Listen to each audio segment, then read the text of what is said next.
Matam amagi warini, Kanglay Pungmayol asida, Ningthau leitaba Laimarimbi khakta leiba, Sana konung ama leirammi. Kari maramgi Ningthau leitana, Laimarimbi khakta leiribano haibasi, Wahang amani. Wahang sigi paukhumgidamag, Phunga warisi makoktagi loiba phawbadang taminasi. Ningthaugi konungdu yamna ningthizai, awat apa leiramde. Manai lising kayana sana thawgal tauribani. Tawbatabu, Ningthau kaya Laimarimbiga, luhongba hek nonganba matamda, siduna leirammi. Kanana karigidamag halibano, karamna misi sadana siramlibano haibasi, Laimarimbi phawbana khanglamde. Maram kaya si leibana sana konungdu, Ningthau oibinaba leiramde. Ningthau leitaba leibak haibasi maktabu, Mapu pandaba inkolga pangkhakni. Leibaki wayal thauda, Sakhwat thaurang pumnamag, asum mami samtharaklammi. Maram kaya si lereklabada, Ningthaugi angam athau, Phamnai tunaiba kayana, Wakhal loksing putuktuna, Anauba Ningthau ama khanbagi sangeng amakhak, Pangthoknabagidamag sem sarammi. Sangyeng si araiba sangyeng natte, Sumnatagi akal athau, Loksinggi sangyeng oiramde. Ningthaugi pukai oiriba sana konungda, Laigumna yoktuna thamliba, Samu yesana, Phaduna purakpa tambanupa aduna, Ningthaugi phambal langhalasi haiduna, Khwai pumnamakna warep oirammi. Wafam asina langla langjin oiraduna, Samu yesadu haunabi haikat lekat tamduna, Ira thongni pangthoklammi. Masiki matungda Samu yesadu lamtharammi. Makha tarakpada Samu yesana, Karamba matik mayai sienba tambanupa kanabu, Ningthau phambal langhankibage haibadu taminarasi.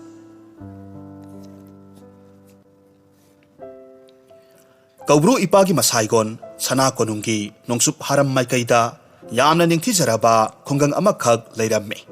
Hariba khungang asida, naungna mapa mama kainakraba, masil manaw manga, nupa ngakta pokpa imung amakhak leirammi. Masil manaw singdu mathang sitna, ibo sauba, ibo yaima, ibo masa angangsa amadi, iton bagina, laikham kaurammi. Masil manaw singdugi manungda, laikham natana, Atopa mayamba maridudi mayum makai palammi. Laikhamdi pakhang masa oirammi. Masin manaw mangadu thoidokna amana amabu thajanai. Yamna nungsi sanana laiminnarammi. Makhoi mangamag nongmagi sara hendanaba punna sintha paiminai. Haibadi nongmana kanagumba sel paiba yumbusinggi pukri tawminnai. Nongmana sing khaiminai. Nongmana sambal khai pam yale sing yanduna kaithelda yole. Tasengna makhoi mangana sudaba thabak laite. Thabak sing suru nomluraga phanglakpa taret sanja aduna numidang wairamgi sengsak wanduna puraklaga mau mari aduna thongduna saminnai. Makhoi gi machin manaw sing aduna amata oina lingjel manana sel talagasu yumda lehoriba mau mari dudi yamna suningdabi lautanabi oirammi. Matam suppa nupa singna sathokringai warem suduna matam leli.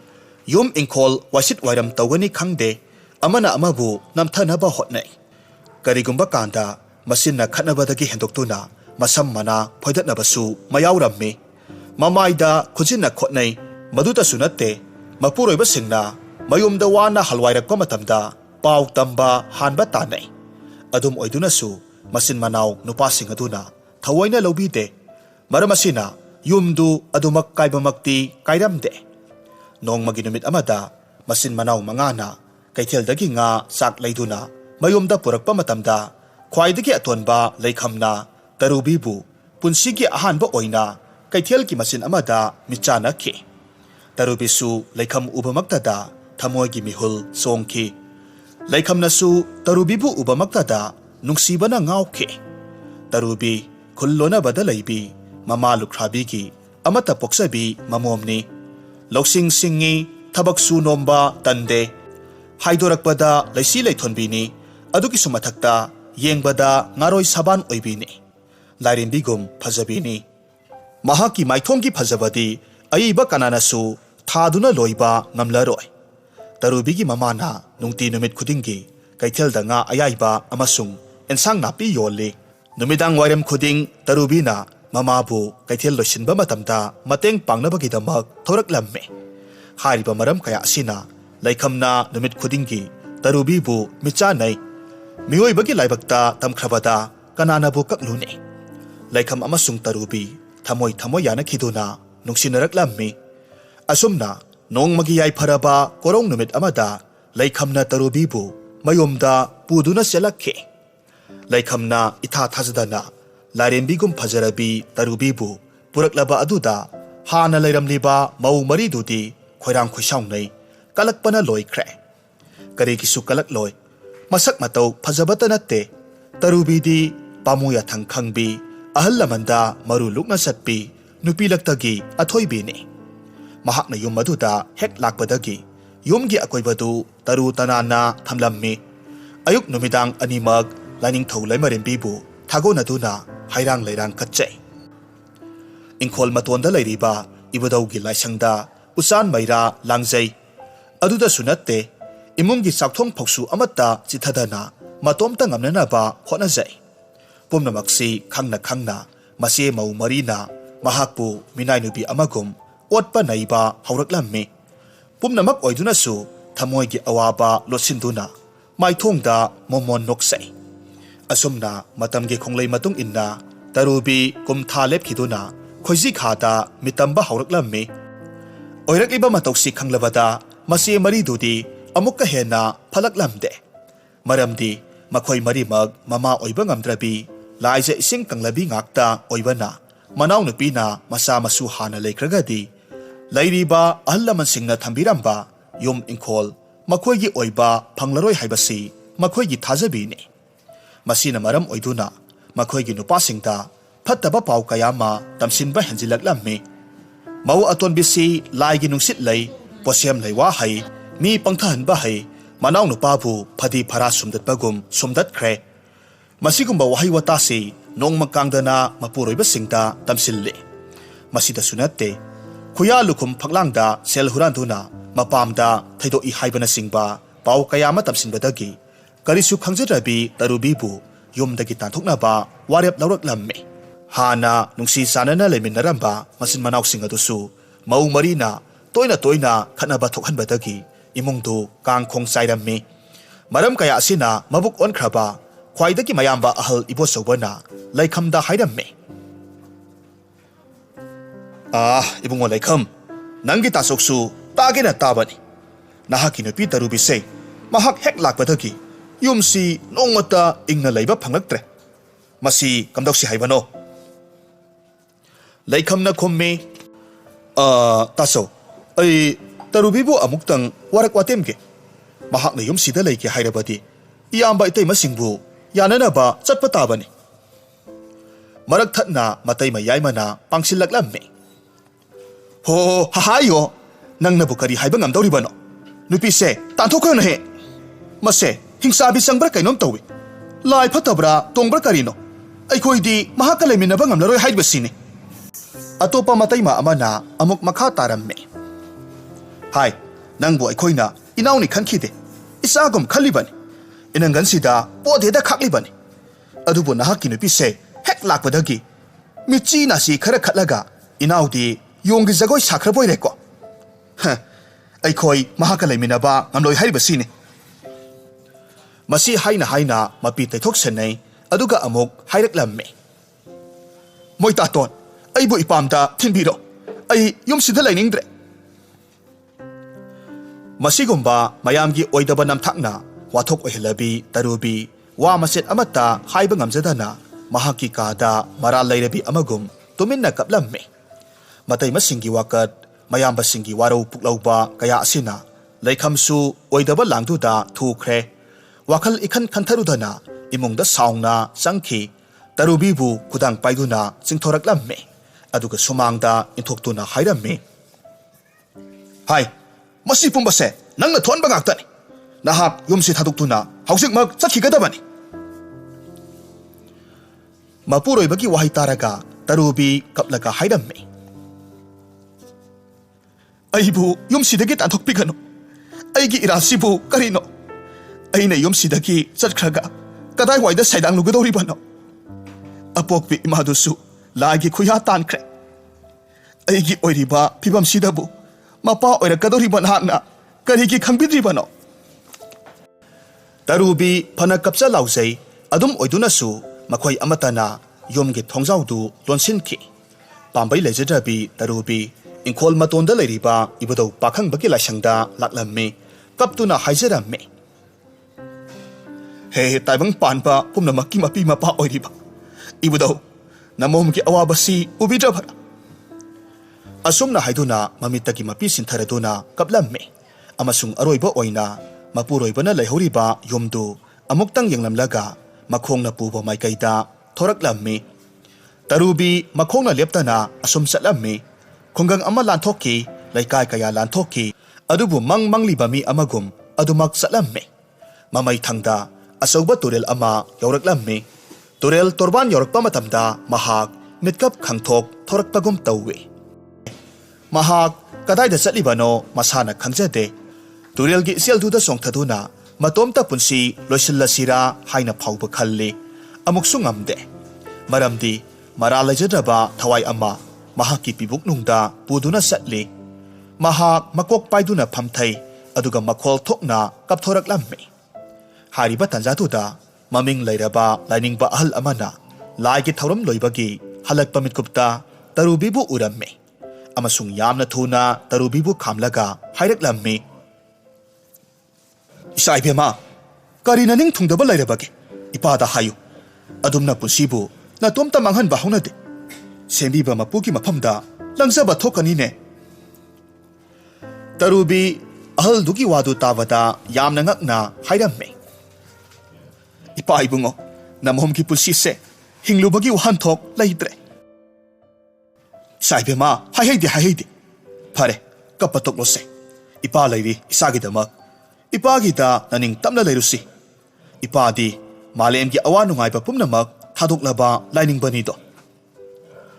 Asumna tarubi masiki matungda tarubi na mahaki punsida thengnakhiba awaba wari pumnamak laining ba ahalduda tamlammi. Numit asidagi laining ba ahaldu na tarubibu masanupi amagumna yokki. Thabum kharagi matungda tarubi asoy angam yaudana mamay mamit pangjare haibadi ningthijaraba mapari ama phangjarammi angangsi yamna magul leiba top angang ama oirammi lainingba ahalna masunupagi mamingbu parei hanba haina tholammi matam kharagi matungda parei hanba san saba hairaklammi haunabi matung inna saumba khotpa pangthoklammi lainingba ahalna tarubida nongma asumna hairammi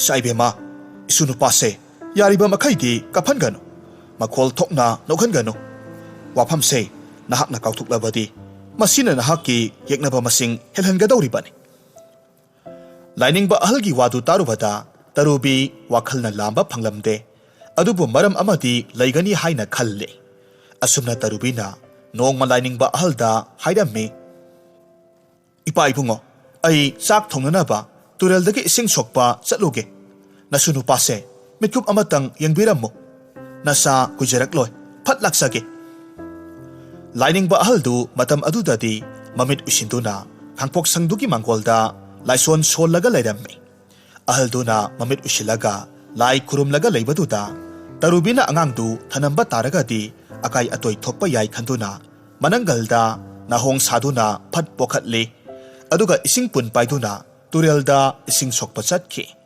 mitkup khara leiragadi ahaldu lai kurumba loiraduna tarubina angang sinarambadu khangning ningsinglaklammi angangdu koithi thijarammi adubu phangdre mahak humang kangle horel masanupi tarubina angang hanglakabadi kari khumgani khanduna mathoi waramme mamai thangda lainingba ahalna masunupaga chap manaba angang ama khudakta mahaki laisol laiwana semlammi aduga angangdu tarubigi phamungda sumbiramme ngaihak leiragadi tarubi ising sokpa loiraduna khangpoksang yaurakpa matamdadi masaga masak chap manaba angang ama lairamba thengnarammi mahak yamna ngakna lainingba ahalda kadaidagi angang no hangjarammi matamaduda lainingba ahalna thaudoktu hairaklammi angangdu manghalubadi yadabanina tarubi masa piba ani sujarammi nongmagi numit amada arapa khongangdagi lainingba ahalda masani jenabagidamag sangai tomba kaubanupa amaga Sangai Tombi Kaubi Nupi Amaga Matai Manau Makoi Ani Laklamme Makoi Ani Sahi Tara Supna Yumba Lagasu Masa Masu Pangjadabana Mathuai Wana Lining Ba Ahalda Masa Amatang Panganbinaba Kurumba Laklibani Makoi Anigi Awaba Matau Ubada Lining Ba Ahalna Laisol Laiwana Semkiba Tarubina Yokliba Anisuba Angangdu Kudol Oina Piduna Haireklamme Ibunga Ibema Nakoi Taro Nakoi Anigi Laibakta Angang Pangzo Haibadi Laite Maramasina Aigi Sanupigi Isu Paibok Anini Amadi Nakoi da Kudol Oina Pirabani Asumna Sangai Tomba Amasung Sangai Tombi Matai Manaudu Lining Bana Semba Angangdu Harauna Masa Oina Pangzaramme Makoi Ani Lam Lapna Lakpa Oibana Sak Saraga Hankinaba Tarubina Kamlamme Wafamduda Makoisu Harauраmme Tarubina Sak Thongge Yengluba Matamdadi Sing Lairamdabadagi Sing Tirunaba Mahaki Masanupa Parei Hanbabu Sangai Tombida Sinaraga Hairamme Ise Aigi Angangdo Tumhubani Ngaihaktang Yengbiramu Nanau Yamna Thuna Sing Laurukuige Inau Ibema Karishu Kaidiye Nase Yenglamge Aigi Angangdudi Mapana Adum Laubasu Yaida Tarubi Thokre Hariba Tanja Asida Parei Hanba Mitkap Thoraklamme Mamabu Kauduna Kaplamme Adubu Yamna Angakpa Thokdok Amakhak Thoklamme Madudi Angangdugi Mapina Laimaida Tarakpa Khudingi Sana Matum Matum Onthokre Thokdok Tu Ubada Mihok Sauba Sangai Tombi Matai Manaududi Mirak Narak Yenglaga Sana Matumdu Piraida Yapsille Aduga Angangdu Themba Oina Pamkhatlaga Laknaraga Nokhalle Angangduna Nokpa Khudingi Mayadagi Lupagi Sel Taraklamme Thokdokdu Urubada Afaba Tanjasi Manghanba Sumdre Khanduna Parei Hanbabu Matai Manauna Huranduna Puki Aduga Madugi Mahutta Makhoida Pirakpa Asamba Angangdu Thanamle Tarubi Singbul Kokthungnaduna Mayum Yorakpa Matamdadi Parei Hanba Huran Bikre Haibasi Khanglaklamme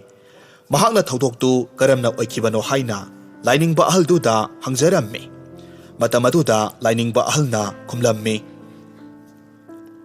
Saibema Aina Sinakiba Wa Ama Nahakna Kautuklubagi Mahini Parei Hanba Kappanokpada Sana Lupa Sinthabangamba Taibang Semba Mapugi Thauza Laiba Angang Nido Mahaki Maramda Aina Karigumba Wa Amata Haidokpa Yade Laigia Thangni Aduna Nahak Nasana Nasagi Kongul Lizaruro Nongmadi Nasagi Mapaldagi Khwaidagi Laibak Phabi Mama Oidoribani Phare Masina Wa Amani Aigi Laiwala Shona Singkhiba Angangdo Ipada Sinaramlo Aduga Konglei Thuna Huranba Matai Manaubu Tanaruso Masi Mangaire Ipana Hainingba Haibabu Tarubi Pambai Leitaba Lainingba Ahaldubu Makong Sokna Kurumlamlaga Kapna Masanupagi Kongul Liba Hauraklamme Maha Kongang Kayamarum Koina Satuna Angang Huran Kiba Matai Manau Anidubu Hangduna Tiraklamme Kaina Thangda Mahak Sana Konang Amaki Makongda Kaplaga Pamtharaklamme Hariba Tanja Asida Masek Mangalga Loinana Ibudo Pakangbana Hanuba Amagi Saktamda Angoba Pizolna Leiting Laduna Saponglaklamme Aduka Haireklamme Isu Ibema Nahak Yamna Warabra Se Aina Piriba Sa Shuse Loksillo Masina Nahaki Yaknababu Manghandoribani Tawatabu Sa Shuse Kanba Yade Aduga Aina Piriba Seng Masang Kharasi Nahaki Saklen Oina Thonglaga Sa Tawatabu Seng Si On Balorekpa Matamda Seng Phuda Mut Amamamdi Hanjillamu Masibu Kaudragadi Wata Padaba Seng Phuda Sengi Awatpa Lairaroi Doribani Masi Hairam Laga Ahaldu Mangthokre Tarubi Ahal Adumag Khoyum Laini Haibasi Khanglamme Amasung Laimaida Kok Noladuna Kurumlamme Korogi Masek Mangalsu Samtharakle Amam Angan Tainaba Tanjani Tarubi Lamhangda Asum Laibadi Yadabanina Anak Payum Amada Sangjapam Launanaba Haijaramme Yumbu Nupidu Mabuk Mapau Phabi Oirambadagi Laiba Yaramme Makhoi Punna Wari Watai Saduna Numidangi Saklen Saramme Mahakna Saisudu Yumdugi Paklangda Ngaraga Thamlamme Adubu Laibak Thibadagi Saisudu Turaktuna lamyaida phairaga leirammi. Hariba tanja asida yumbuduki masanupaduna mapaldagi sanglakpa matamda saisudu kanduna sangsilaklammi. Khudak aduda yumbugi masanupadu utki mapai oina tumki. Itha thajadaba thodok aduna yumbu nupi aduna tarubibu laiwa laisol haibi hingsabini haina khankre. Maram asina nupiduna yamna pakhatna laikai tanaba laurammi. Laikai kana leibage hingsabi nupi amana aigi isanupa manghanbikre aibusu hatkadawre kanbiyu haina laurammi. Mahakna lauba tabadagi laikai mi mayam laklaga tarubibu sasan phubagum phubirammi. Maru koklaga sunu yangang taiduna tanthoraklammi. Tarubi kari tawgadabano haifam khangdre. Mahaki pusida thokliba awabasing lepa leite. Amuk hanna panthongpham khangdana makhongna pubo maikaida turoi ngaroi chalammi. Mahak masa pumba chaifam lairaba mamai mamit ikham khamle. Adugi sumathakta maru kokpana maram oiraga mahaki hanagi phajaramba saktamdu pungmang mangkre. Mahak leptana yamna wana asum lobuk ama phauduna laklammi. Lobukki aroiba sarukta nongdon pakna wangba phajakraba mathol kaya londuna saba yumjau amakhak thengnarammi. Phajaba yumduda changjafam lauge haiduna yamna ikaina thongdu thilammi. Thong hangdoraklammi. Thong hangdorakliba nupidu masa pumba sanalupa tekthaba makhai sirammi. Atangba fizolna leitengi. Adubu nupidudi atay kananatte. Mahaki masanupa paray hanbabu huranduna pukhibi sangay tombi oirammi. Haujikti khangle. Makhoyna pairiba maral mathumpum namak mahaki masanupa paray hanbagi masek mangalna oihanbani. Tawing kumasung sangay tombi na tarubibu tarubini haibasi khangbang amlamde. Maramdi mahakna tarubibu masak mataw yamna phajabi larimbi amagumna ukibani. Haujikti maru koklabi kahatlabi maithongne. Tarubi urubada sangay tombi na hairaklammi. Ibema kari hainingi yamna thuna hairo. Ay matam mangba yaba minate. Siyang sakniba oiragadi hayeng ayukta lao. Mahaki thoisanaba wahidu tarubada tarubigi mathamoy kairammi. Sauningbana phajanba ngamdabadagi kumlaklammi. Hey huranbi! Natay nanaok sanglaka aigi sanupa paray hanbabu huran kibado. Mama ay lakling sida sinabiro pujakrage. Wahaydu tarubada sangay tombidu yamna ngaklammi aduga hairaklammi. Hai, kadaydagi angawbino nangbo? Tukput tukasayne. Hai, chatkru chatlo. Asomna haiduna mangak laktuna ilaga thongjawgi mapalda inthoraklammi aduga thongdu gham launa lonsinkre. Thawongdu urubada tarubi tengthaduna paray hanbabu kauraga kaplammi.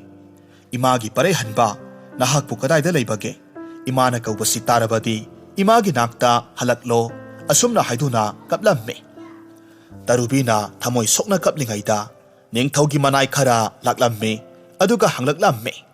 Madudi yumsibu kanglay pungmayol asigi iningthaw oiragadaba sanakya paray hanbagi sana sangay oirabra.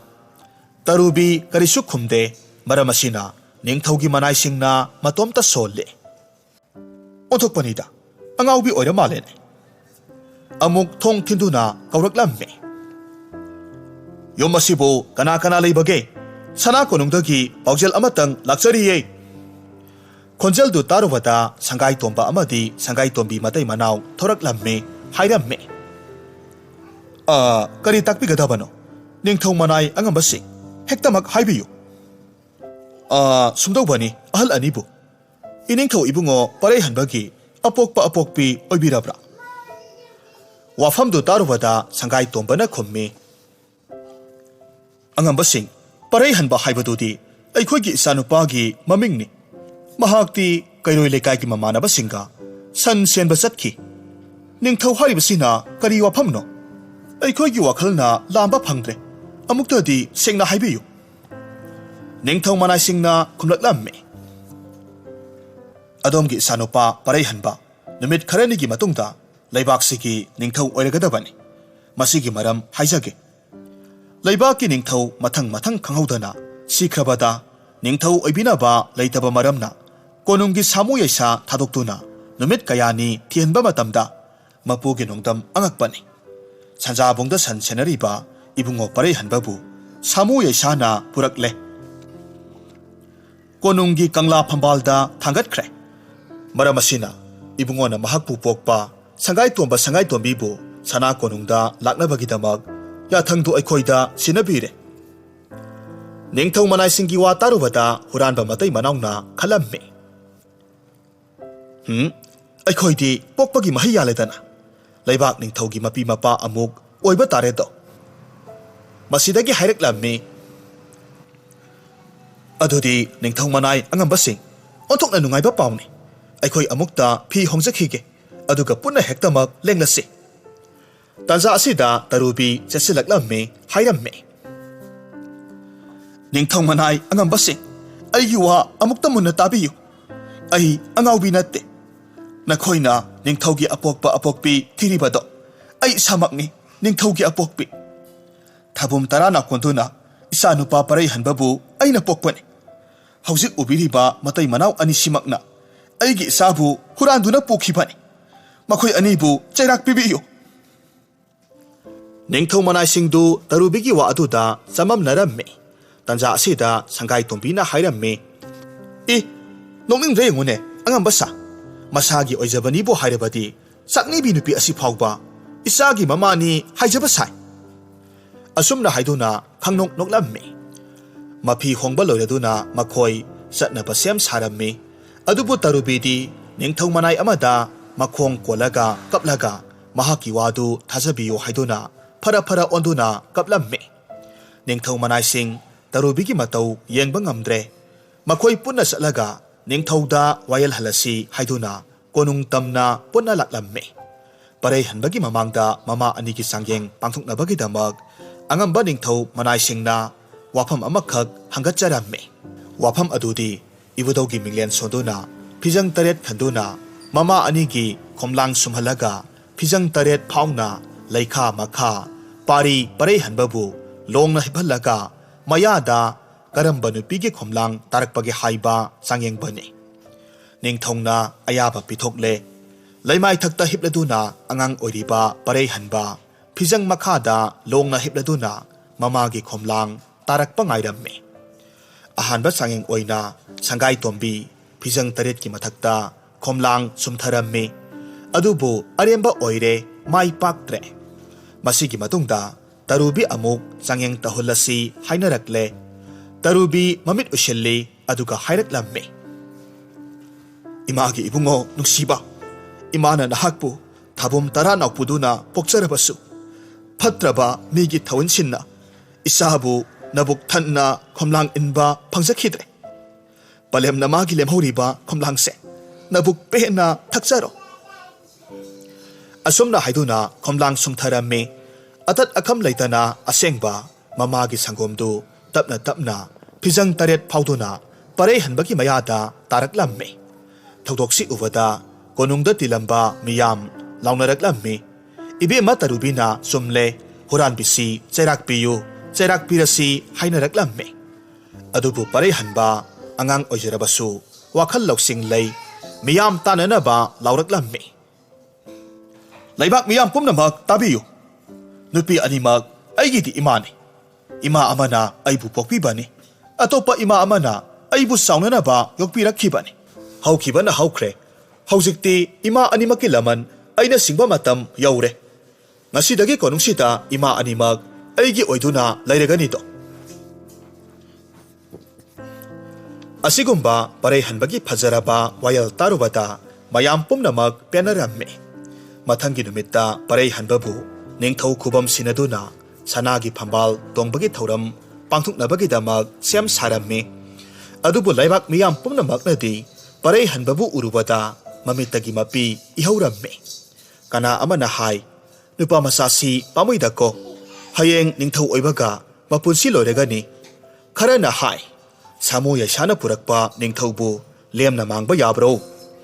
ꯑꯇꯣꯞꯄ ꯑꯃꯅ ꯍꯥꯏ, ꯑꯩꯗꯤ ꯑꯍꯤꯡ ꯆꯨꯞꯄ ꯑꯃ ꯄꯔꯩꯍꯟꯕꯒꯤ ꯃꯥꯏꯊꯣꯡ ꯌꯦꯡꯗꯨꯅ ꯂꯩꯖꯅꯤꯡꯉꯤ, ꯃꯤꯌꯥꯝꯅ ꯉꯥꯡꯅꯔꯤꯕ ꯋꯥꯔꯤ ꯄꯨꯝꯅꯃꯛ ꯇꯥꯔꯒ ꯇꯔꯨꯕꯤꯅ ꯃꯆꯥꯅꯨꯄꯥꯗ ꯂꯣꯟꯅ ꯍꯥꯏꯔꯝꯃꯤ꯫ "ꯏꯃꯥꯒꯤ ꯏꯕꯨꯡꯉꯣ, ꯏꯆꯥꯒꯤꯗꯃꯛ ꯏꯃꯥ ꯂꯩꯔꯤ꯫ ꯅꯍꯥꯛꯅ ꯅꯤꯡꯊꯧ ꯍꯦꯛ ꯑꯣꯏꯕꯒꯤ ꯑꯍꯤꯡꯗꯨꯗ ꯊꯣꯡ ꯊꯣꯡꯅꯥꯎ ꯆꯦꯠꯅ ꯂꯣꯟꯁꯤꯟꯒꯗꯕꯅꯤ, ꯑꯗꯨꯒ ꯊꯣꯡꯖꯥꯎ ꯑꯃꯇꯪꯗꯤ ꯍꯥꯡꯉꯨ꯫ ꯑꯗꯨꯒ ꯏꯃꯥꯅ ꯄꯤꯔꯤꯕ ꯆꯩꯁꯨꯁꯦ ꯃꯁꯤ ꯊꯣꯡꯖꯤꯟꯗ ꯐꯩꯔꯒ ꯊꯝꯃꯨ."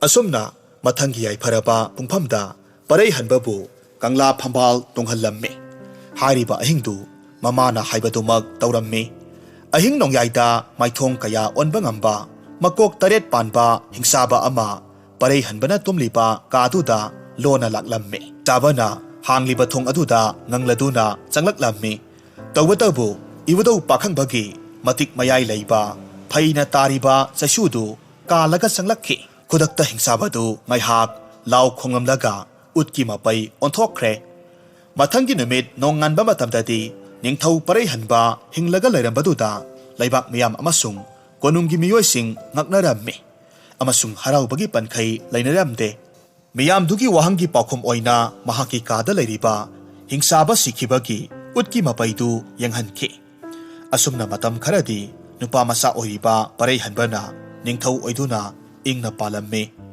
ꯃꯇꯝꯗꯨ ꯀꯨꯝꯒꯤ ꯅꯣꯡ ꯅꯤꯡꯊꯤꯅ ꯌꯣꯛꯁꯤꯟꯕ ꯍꯩꯇꯕꯅ ꯏꯁꯤꯡꯒꯤ ꯑꯋꯥꯕ ꯃꯥꯌꯣꯛꯅꯔꯝꯃꯤ꯫ ꯃꯔꯝ ꯑꯁꯤꯅ ꯅꯤꯡꯊꯧꯅ ꯀꯣꯅꯨꯡꯗꯒꯤ ꯏꯔꯥꯞ ꯂꯥꯞꯇꯅ ꯑꯆꯧꯕ ꯄꯨꯈ꯭ꯔꯤ ꯑꯃꯈꯛ ꯇꯧꯅꯅꯕ ꯃꯁꯥ ꯃꯎ ꯐꯕ ꯊꯕꯛ ꯍꯩꯕ ꯅꯨꯄꯥ 1,000 ꯂꯥꯛꯅꯅꯕ ꯂꯩꯕꯥꯛ ꯄꯥꯎꯖꯦꯜ ꯊꯥꯔꯝꯃꯤ꯫ ꯂꯩꯕꯥꯛ ꯄꯥꯎꯖꯦꯟꯕꯅ ꯑꯁꯨꯝꯅ ꯂꯥꯎꯔꯝꯃꯤ: "ꯇꯥꯎ ꯇꯥꯎ ꯇꯥꯎ, ꯇꯥꯔꯝꯗ꯭ꯔꯕꯁꯨ ꯇꯥꯔꯣ! ꯍꯌꯦꯡꯒꯤ ꯅꯨꯃꯤꯠꯇ ꯄꯨꯈ꯭ꯔꯤ ꯈꯣꯡ ꯇꯧꯕ ꯍꯩꯕ ꯅꯨꯄꯥ 1,000 ꯏꯅꯤꯡꯊꯧꯒꯤ ꯀꯣꯅꯨꯡꯗ ꯂꯥꯛꯄꯤꯌꯨ꯫ ꯃꯅꯥ ꯃꯊꯨꯝ ꯆꯥꯎꯅ ꯄꯤꯖꯒꯗꯧꯔꯤꯕꯅꯤ." ꯂꯩꯕꯥꯛ ꯄꯥꯎꯖꯦꯜ ꯇꯥꯔꯕꯗ ꯇꯔꯨꯕꯤꯒꯤ ꯀꯥꯏꯅꯈ꯭ꯔꯕ ꯃꯄꯨꯔꯣꯏꯕ ꯂꯩꯈꯝ ꯑꯃꯁꯨꯡ ꯃꯌꯥꯝꯕ ꯃꯔꯤꯁꯨ ꯄꯨꯈ꯭ꯔꯤ ꯁꯦꯝꯅꯅꯕ ꯂꯩꯕꯥꯛ ꯇꯧꯕꯒꯤ ꯊꯧꯔꯝ ꯁꯔꯨꯛ ꯌꯥꯔꯨꯅꯕꯒꯤꯗꯃꯛ ꯀꯣꯅꯨꯡ ꯇꯝꯅ ꯂꯥꯛꯂꯝꯃꯤ꯫ ꯅꯨꯄꯥ 1,000ꯅ ꯑꯆꯧꯕ ꯄꯨꯈ꯭ꯔꯤꯗꯨ ꯇꯧꯕ ꯍꯧꯔꯛꯄ ꯃꯇꯝꯗ ꯇꯔꯨꯕꯤꯅ ꯀꯨꯏꯅ ꯀꯥꯏꯅꯈ꯭ꯔꯕ ꯃꯄꯨꯔꯣꯏꯕ ꯑꯃꯁꯨꯡ ꯃꯇꯩ ꯏꯕꯨꯡꯉꯣ ꯃꯔꯤꯗꯨ ꯂꯩꯕꯥꯛ ꯇꯧꯕ ꯌꯥꯎꯕ ꯎꯔꯝꯃꯤ꯫ ꯃꯔꯝ ꯑꯁꯤꯅ ꯃꯆꯥꯅꯨꯄꯥꯗ ꯂꯣꯟꯅ ꯍꯥꯏꯔꯝꯃꯤ: "ꯏꯃꯥꯒꯤ ꯏꯕꯨꯡꯉꯣ, ꯏꯃꯥ ꯋꯥ ꯑꯃ ꯍꯥꯏꯒꯦ꯫ ꯑꯥꯗ ꯂꯩꯕꯥꯛ ꯇꯧꯕ ꯌꯥꯎꯔꯤꯕ ꯃꯈꯣꯏ 5 ꯑꯁꯤꯃꯗꯤ ꯊꯕꯛ ꯁꯨꯕ ꯌꯥꯎꯍꯟꯕ ꯌꯥꯗꯦ꯫ ꯃꯈꯣꯏꯕꯨ ꯏꯀꯥꯏ ꯈꯨꯝꯅꯕꯒ ꯂꯣꯏꯅꯅ ꯄꯤꯖ ꯄꯤꯊꯛ ꯇꯧꯗꯨꯅ ꯅꯤꯡꯊꯤꯅ ꯀꯥ ꯑꯃꯗ ꯄꯣꯊꯥꯍꯜꯂꯨ." ꯃꯃꯥꯒꯤ ꯋꯥꯗꯨ ꯄꯔꯩꯍꯟꯕ ꯋꯥꯈꯜ ꯇꯥꯗꯦ꯫ ꯑꯗꯨꯕꯨ ꯃꯃꯥꯅ ꯍꯥꯏꯕ ꯃꯇꯨꯡ ꯏꯟꯅ ꯃꯈꯣꯏ ꯅꯨꯄꯥ 5ꯕꯨ ꯀꯧꯁꯤꯜꯂꯝꯃꯤ꯫ ꯑꯅꯥꯟꯕ ꯀꯥ ꯑꯃꯗ ꯄꯤꯖ ꯄꯤꯊꯛ ꯇꯧꯗꯨꯅ ꯄꯣꯊꯥꯍꯜꯂꯤ꯫ ꯊꯥꯖꯗꯕ ꯅꯤꯡꯊꯧꯒꯤ ꯃꯇꯧꯗꯨꯗ ꯃꯈꯣꯏ ꯃꯆꯤꯜ ꯃꯅꯥꯎ 5ꯗꯨ ꯌꯥꯝꯅ ꯄꯥꯈꯠꯂꯝꯃꯤ꯫ ꯃꯃꯥꯅ ꯍꯥꯏꯕ ꯋꯥꯐꯝ ꯈꯨꯗꯤꯡꯃꯛ ꯄꯥꯡꯊꯣꯛꯂꯕ ꯃꯇꯨꯡꯗ ꯄꯔꯩꯍꯟꯕꯅ ꯃꯃꯥꯗ ꯍꯪꯂꯝꯃꯤ: "ꯄꯂꯦꯝ ꯏꯃꯥ, ꯅꯨꯄꯥ 5ꯁꯤ ꯏꯃꯥꯒꯤ ꯃꯔꯤ ꯃꯇꯥ ꯊꯣꯛꯅꯕ꯭ꯔꯥ, ꯅꯠꯇ꯭ꯔꯒꯅ ꯏꯃꯥꯒꯤ ꯃꯔꯨꯞꯁꯤꯡꯂꯥ?" ꯃꯃꯥꯅ ꯈꯨꯝꯃꯤ: "ꯏꯃꯥꯒꯤ ꯏꯕꯨꯡꯉꯣ, ꯃꯈꯣꯏ 4 ꯑꯃꯗꯤ ꯅꯍꯥꯛꯀꯤ ꯀꯥꯏꯅꯈ꯭ꯔꯕ ꯅꯄꯜ ꯉꯥꯛꯇꯅꯤ꯫ ꯃꯔꯦꯞ ꯈꯔ ꯋꯥꯡꯕ ꯅꯍꯥ ꯈꯔ ꯑꯣꯏꯕꯗꯨꯅ ꯅꯍꯥꯛꯄꯨ ꯍꯦꯛ ꯄꯣꯛꯄ ꯅꯄꯥꯕꯨꯡꯅꯤ꯫ ꯂꯥꯛꯂꯣ, ꯅꯄꯥꯕꯨꯡꯁꯤꯡ ꯈꯨꯔꯨꯝꯂꯨꯁꯤ." ꯑꯁꯨꯝꯅ ꯇꯔꯨꯕꯤꯅ ꯅꯨꯄꯥ 5 ꯑꯗꯨꯒꯤ ꯃꯅꯥꯛꯇ ꯂꯥꯛꯂꯒ ꯍꯥꯏꯔꯝꯃꯤ: "ꯏꯊꯩ ꯏꯕꯨꯡꯉꯣꯁꯤꯡ ꯑꯃꯗꯤ ꯃꯄꯥ ꯏꯕꯨꯡꯉꯣ, ꯅꯅꯥꯏ ꯅꯨꯕꯤꯅ ꯈꯨꯔꯨꯝꯖꯕꯒ ꯂꯣꯏꯅꯅ ꯍꯥꯏꯖꯔꯤ꯫ ꯅꯈꯣꯏꯒꯤ ꯃꯥꯡꯗ ꯎꯔꯤꯕ ꯅꯤꯡꯊꯧꯁꯦ ꯅꯈꯣꯏꯒꯤ ꯅꯆꯥꯅꯨꯄꯥ ꯄꯔꯩꯍꯟꯕꯅꯤ꯫ ꯑꯩꯕꯨ ꯅꯤꯡꯁꯤꯡꯕꯤꯗ꯭ꯔꯕꯔꯥ? ꯅꯈꯣꯏ ꯄꯨꯝꯕꯅ ꯏꯟꯊꯣꯛꯄꯤꯔꯕꯤ ꯂꯥꯏꯕꯛ ꯊꯤꯔꯕꯤ ꯇꯔꯨꯕꯤꯅꯤ." ꯋꯥꯐꯝꯁꯤ ꯇꯥꯔꯨꯕꯗ ꯃꯈꯣꯏ ꯃꯆꯤꯜ ꯃꯅꯥꯎ 5ꯗꯨ ꯏꯀꯥꯏ ꯅꯨꯡꯁꯤ ꯌꯥꯅꯈ꯭ꯔꯦ ꯑꯃꯁꯨꯡ ꯍꯧꯈꯤꯕ ꯂꯥꯟꯈꯤꯕ ꯄꯨꯝꯅꯃꯛ ꯉꯥꯛꯄꯤꯅꯕ ꯍꯥꯏꯖꯔꯝꯃꯤ꯫ ꯃꯈꯣꯏ 5ꯒꯤ ꯋꯥ ꯇꯥꯔꯨꯔꯒ ꯇꯔꯨꯕꯤꯅ ꯃꯌꯨꯝꯗ ꯂꯩꯍꯧꯕꯤ ꯃꯆꯦ 4ꯕꯨꯁꯨ ꯄꯨꯔꯛꯇꯨꯅ ꯀꯣꯅꯨꯡꯗ ꯄꯨꯟꯅ ꯂꯩꯃꯤꯟꯅꯔꯁꯤ, ꯂꯧꯕꯤꯔꯨꯔꯣ ꯍꯥꯏꯖꯔꯝꯃꯤ꯫ ꯇꯧꯕꯇꯕꯨ ꯃꯇꯩ 4ꯅꯗꯤ ꯇꯔꯨꯕꯤꯒꯤ ꯋꯥ ꯑꯗꯨ ꯌꯥꯕ ꯀꯧꯕ ꯂꯩꯈꯤꯗ꯭ꯔꯦ꯫ ꯃꯇꯩ ꯈ꯭ꯋꯥꯏꯗꯒꯤ ꯑꯍꯜꯅ ꯍꯥꯏꯔꯝꯃꯤ: "ꯇꯔꯨꯕꯤ, ꯉꯁꯤꯗꯤ ꯑꯩꯈꯣꯏ ꯅꯍꯥꯛꯀꯤ ꯅꯐꯝꯗ ꯃꯥꯏꯊꯤꯔꯦ꯫ ꯃꯇꯝ ꯆꯨꯞꯄ ꯑꯩꯈꯣꯏꯅ ꯑꯩꯈꯣꯏꯒꯤ ꯁꯨꯅꯤꯡꯗꯕꯤ ꯐꯠꯇꯕꯤ ꯅꯨꯄꯤꯁꯤꯡꯅ ꯍꯥꯏꯕ ꯋꯥ ꯂꯧꯗꯨꯅ ꯃꯃꯤꯡꯗ ꯅꯠꯇꯅ ꯇꯔꯨꯕꯤ ꯅꯍꯥꯛꯄꯨ ꯃꯔꯥꯜ ꯀꯌꯥ ꯑꯃ ꯄꯤꯕꯤꯈ꯭ꯔꯦ꯫ ꯃꯁꯤꯗꯁꯨ ꯅꯠꯇꯅ ꯅꯍꯥꯛꯀꯤ ꯅꯄꯨꯔꯣꯏꯕ ꯑꯩꯈꯣꯏꯒꯤ ꯏꯅꯥꯎꯅꯨꯄꯥ ꯂꯩꯈꯝꯕꯨꯁꯨ ꯅꯐꯝꯗꯒꯤ ꯁꯦꯠꯇꯨꯅ ꯃꯨꯟꯕꯤꯈ꯭ꯔꯦ꯫ ꯄꯨꯝꯅꯃꯛꯁꯦ ꯐꯠꯇꯕ ꯅꯍꯥꯛꯀꯤ ꯅꯆꯦ 4ꯗꯨꯅ ꯑꯣꯏꯍꯟꯕ ꯉꯥꯛꯇꯅꯤ꯫ ꯃꯔꯝ ꯑꯁꯤꯅ ꯁꯨꯅꯤꯡꯗꯕꯤ ꯃꯈꯣꯏ 4ꯗꯨꯗꯤ ꯑꯗꯨꯝ ꯂꯩꯖꯈ꯭ꯔꯁꯅꯨ꯫ Ngasidagi aikoina makoibu khainarabani. Aduna aikoi mangadi isagi nakta lengduna leiduna isagi awat apa yengsillaga leiragani. Masina nahaki laman singba saklage. Mataw asom tawna paray hanbagi konungtu mapal maton kayaga loinana nungayaybi marang kaina pankhirammi.